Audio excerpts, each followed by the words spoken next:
उत्तर प्रदेश के एक छोटे से गांव रामपुर में सीता नाम की एक लड़की रहती थी। सीता बहुत ही सरल, संस्कारी और पढ़ाई में तेज थी।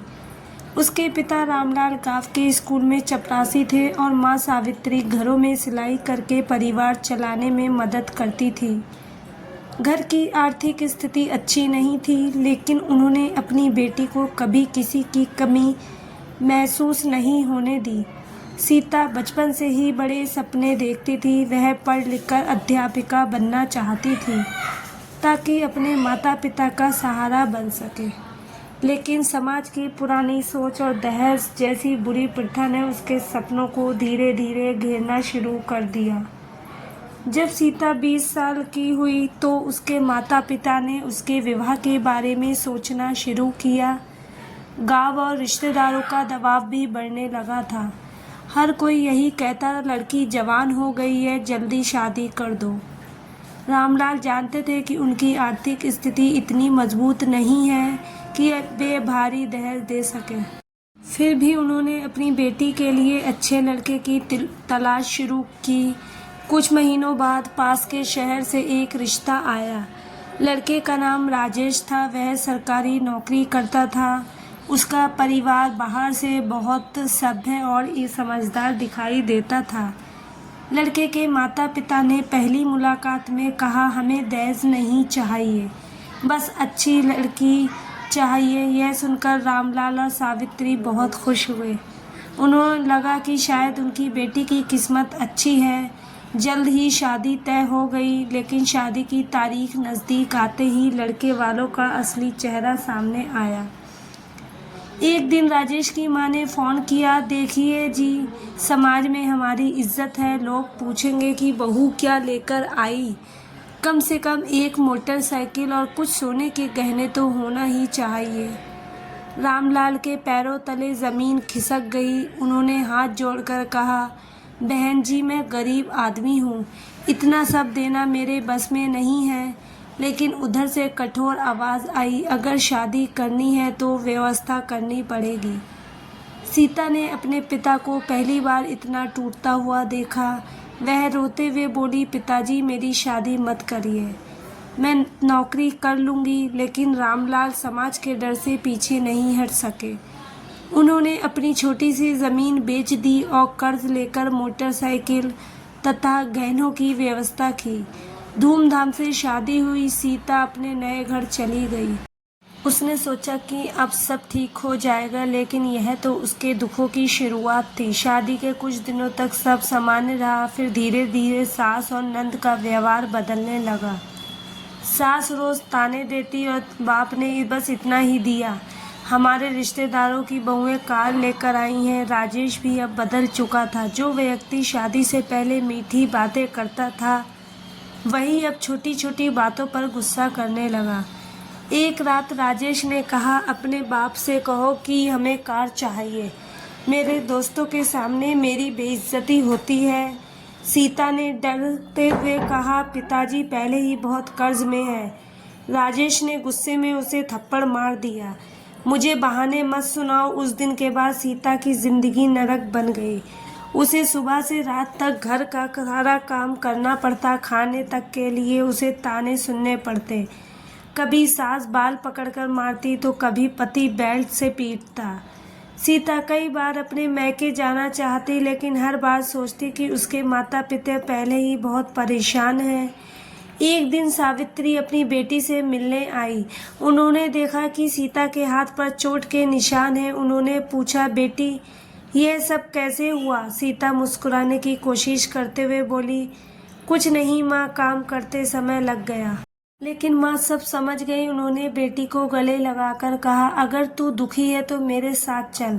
तभी सास वहाँ आ गई और बोली, अपनी बेटी को समझाइए, यहाँ राज करने नहीं आई है। सावित्री अपमान सहकर चुपचाप लौट आई। रास्ते भर उनकी आंखों से आंसू बहते रहे। समय बीतता गया, दहेज की मांग बढ़ती गई। अब राजेश और उसका परिवार 5 लाख रुपए मांगने लगा। उन्होंने धमकी दी कि अगर पैसे नहीं मिले तो वे सीता को घर से निकाल देंगे। रामलाल ने फिर रिश्तेदारों से उधार मांगा, लेकिन कोई मदद के लिए आगे नहीं आया। लोग उल्टा ताना देने लगे। जब बेटी पैदा की थी तब सोचना चाहिए था। यह सुनकर रामलाल का दिल टूट गया। उधर ससुराल में अत्याचार बढ़ते जा रहे थे। एक रात राजेश शराब पीकर आया और बोला, अगर पैसे नहीं आए तो तुझे जिंदा नहीं छोड़ूंगा।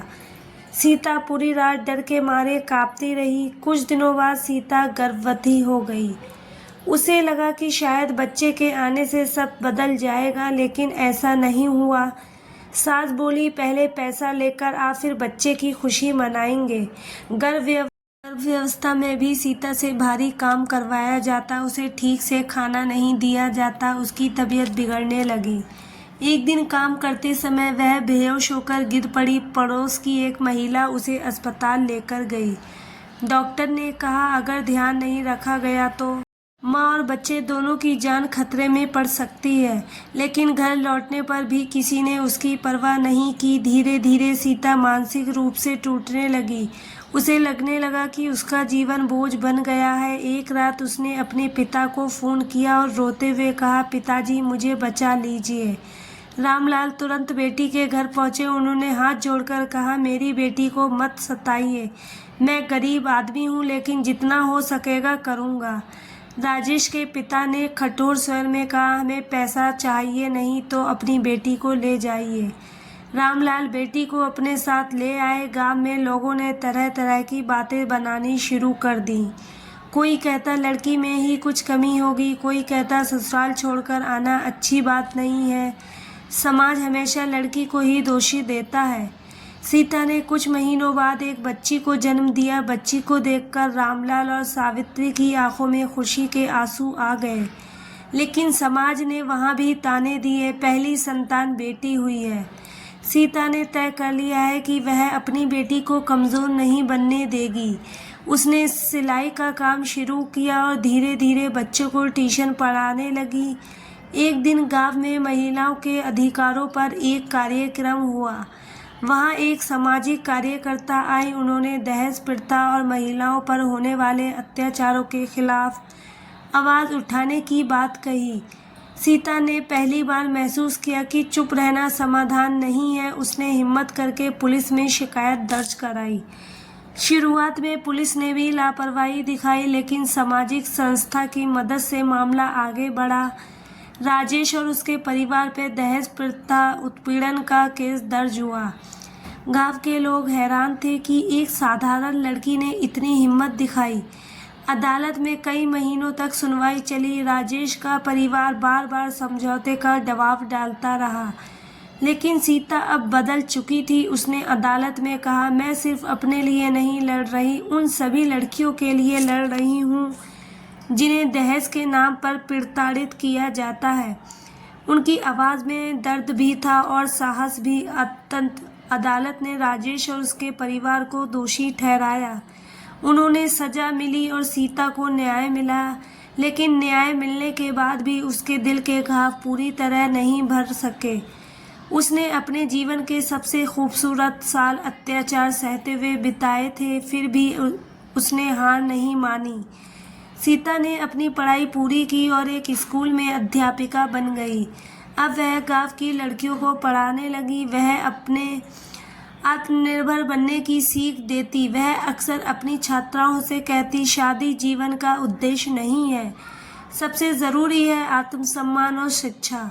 धीरे धीरे गांव की सोच भी बदलने लगी। लोग दहेज के खिलाफ बातें करने लगे।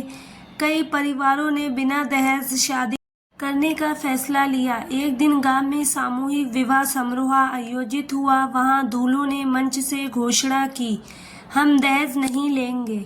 यह सुनकर सीता की आंखों में खुशी के आंसू आ गए। उसे लगा कि उसकी लड़ाई बेकार नहीं गई। उसकी बेटी आराध्या बड़ी हो रही थी। वह अपनी माँ को आदर्श मानती थी। एक दिन उसने पूछा, माँ आपने इतना दुख कैसे सहा? सीता मुस्कुराई और बोली, क्योंकि मैं चाहती थी कि तुम्हारी पीढ़ी को यह सब ना सहना पड़े।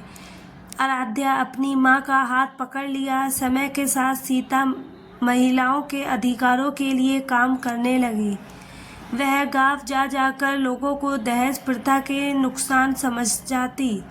वह कहती, दहेज कोई परंपरा नहीं है, एक अभिशाप है। उसकी बातें सुनकर कई लोग प्रभावित होते। एक सभा में उसने कहा, जब एक बेटी पैदा होती है तो लोग सोचने लगते हैं कि शादी में कितना दहेज देना पड़ेगा, लेकिन कोई ये क्यों नहीं सोचता कि वही बेटी एक दिन परिवार और समाज का सहारा बनेगी। सभा में बैठे लोगों की आंखें झुक गईं। सीता ने आगे कहा, दहेज सिर्फ पैसे की मांग नहीं है, यह एक लड़की के सम्मान, उसके सपनों और उसके अस्तित्व पर हमला है। पूरा मैदान तालियों से गूंज उठा। उस दिन रामलाल और सावित्री भी वहां बैठे थे। उनकी आंखों में गर्व था। जिस बेटी को समाज कमजोर समझता था, वही आज सैकड़ों महिलाओं की आवाज बन चुकी थी। कहानी का संदेश बहुत गहरा है। दहेज प्रथा केवल एक सामाजिक बुराई नहीं है, बल्कि मानवता पर कलंक है। हर साल हजारों लड़कियां दहेज के कारण मानसिक और शारीरिक अत्याचार सहती हैं। कई अपनी जान तक गंवा देती हैं। समाज को बदलने की जिम्मेदारी हम सबकी है। जब तक लोग दहेज लेना और देना बंद नहीं करेंगे, तब तक बेटियां सुरक्षित नहीं होंगी। हमें बेटियों को बोझ नहीं, शक्ति समझना होगा। उन्होंने शिक्षा, सम्मान और आत्मनिर्भरता देनी होगी, क्योंकि एक शिक्षित और आत्मनिर्भर लड़की सिर्फ अपना जीवन नहीं बदलती, बल्कि पूरे समाज को बदलने की ताकत रखती है। सीता ने अपने ऊपर हुए दहेज अत्याचार के खिलाफ आवाज उठाने का फैसला किया। सामाजिक संस्था की मदद से उसने पुलिस में शिकायत दर्ज कराई। शुरुआत में लोग उसका मजाक उड़ाते रहे, लेकिन वह डरी नहीं। अदालत में लंबे समय तक केस चला। राजेश और उसके परिवार ने कई बार समझौते का दबाव बनाया, पर सीता अपने फैसले पर अड़ी रही। आखिरकार अदालत ने दहेज उत्पीड़न के आरोप में राजेश और उसके परिवार को दोषी ठहराया और उन्हें सजा मिली। उनके बाद सीता ने अपनी जिंदगी नए सिरे से शुरू की। उसने पढ़ाई पूरी की और स्कूल में अध्यापिका बन गई। वह गांव की लड़कियों को शिक्षा और आत्मनिर्भर बनाने की प्रेरणा देने लगी।